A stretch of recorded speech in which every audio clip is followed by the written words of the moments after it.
Hey guys, what's happening? And welcome back to the channel where we take awesome out of the box. My name is Jamie and it's finally time to give you our thoughts on the Realme 3 Pro. We know you guys have had to wait a while since the unboxing of the gaming mystery box that Realme sent to us that had this phone inside, but it's finally happening today. You're probably going to see a lot of videos from our friends in the industry already, so we're going to be simplifying things in this one by giving you our pros and cons during our time with the device. There are going to be two configurations for this phone out in the market. You're going to get one with 4GB of RAM and 64GB of storage that has a price tag of 12,990 pesos, and the top spec variant of the Realme 3 Pro that has 6GB of RAM and 128GB of storage at 14,990, which is the phone that we were able to test out. Again, this is going to be more of a pros and cons video, but if you want a more in-depth look of this phone, then I'll be leaving a link in the description down below for our full review of this device. Now that we have the lengthy intro and pricing out of the way, let's start with the first thing on the pros list. It has a great processing package to back up the Real Gaming Pro hashtag they've been using to promote this device. The Realme 3 Pro has a Qualcomm Snapdragon 710 under the hood, and as mentioned earlier, our review unit has 6GB of RAM and 128GB of expandable storage. If you look at its benchmark scores, it actually does pretty well compared to other devices that's around its price range, making it more than enough to handle all of the apps we use on a day-to-day basis. All that muscle also makes gaming on this device a real treat, with most of the games that we've tried on this device reaching the maximum frame rates as its average, with excellent stability too.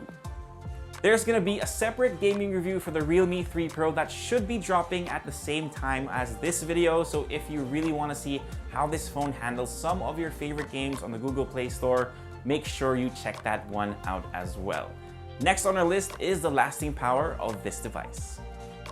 Keeping the lights on for the Realme 3 Pro is a 4045 mAh battery, and it really goes the distance.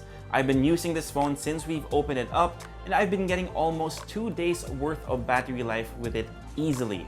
Of course, your mileage may vary depending on your use, but I'm talking about full-on working days with mobile data on, streaming videos during breaks, and a bit of gaming here and there to pass the time. In terms of battery benchmarks, it clocked in at 11 hours and 53 minutes, which doesn't really reflect the amount of juice that the Realme 3 Pro has. This brings us to the next item on the pros list. It comes with VOOC Charge 3.0. I know it can be a bit of a bummer to see a micro USB port on this phone, while others in its price range are rocking USB-C ports. That's a bit of a con, but at least when you do have to top it up, it won't take long, as it took us a little over an hour to get the phone from 0 to 100%. So if you forget to charge your phone before going to bed, don't worry, you can plug it in before getting ready for school or for work, and you should have enough juice to get you through the day, depending on how fast it takes you to get ready, of course. Number 4 on the list is its versatile cameras that's great for low-light photography as well. There are a total of 3 cameras on the Realme 3 Pro, 1 in the front and 2 in the back. The rear shooters consist of a 16-megapixel main camera at an aperture of f1.8 that's backed by a Sony IMX 519 sensor and is paired with a 5-megapixel depth sensor. The photos from the rear camera look great, they have decent color accuracy, and the details are crisp as well. Just like its little brother, the Realme 3, the Pro also has Nightscape mode, so when the lights do get low, you can easily switch to that to get better photos.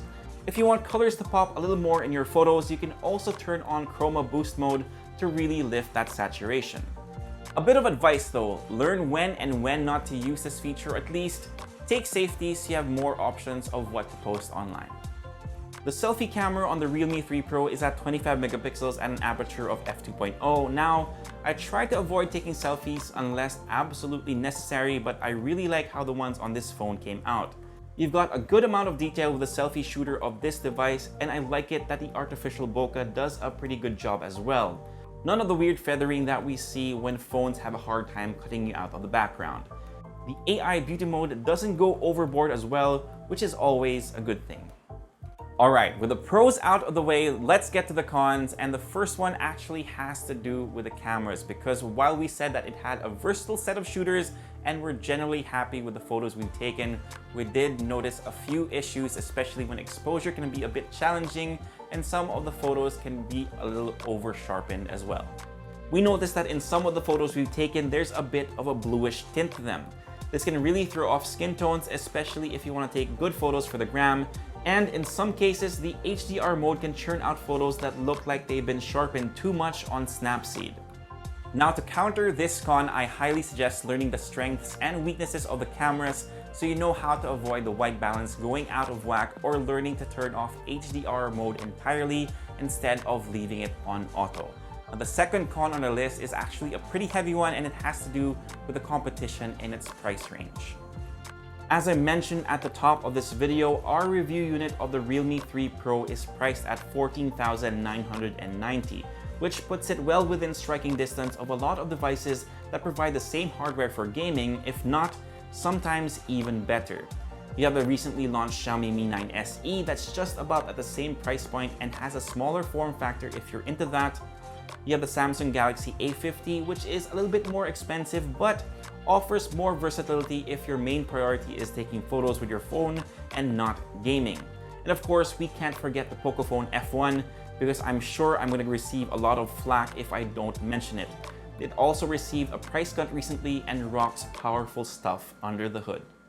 That being said though, and all cons aside, the Realme 3 Pro is a great smartphone for your day-to-day and really lives up to the claim of the hashtag they used for this phone. Again, the gaming review for this device should be up at the same time of this video, so feel free to check that one out if you really want to see its gaming chops. To be honest, I think you'll be fine with the variant that has 4GB of RAM and 64GB of storage, but I think that some or most of you will be eyeing the top spec variant of the Realme 3 Pro. So that pretty much does it. Again, if you want full review for this phone, I'll leave a link in the description down below so you can check out a more in-depth look of the Realme 3 Pro. If you like this video, give us a thumbs up, subscribe to this channel, and make sure you hit that notification bell if you don't want to miss out on the next ones.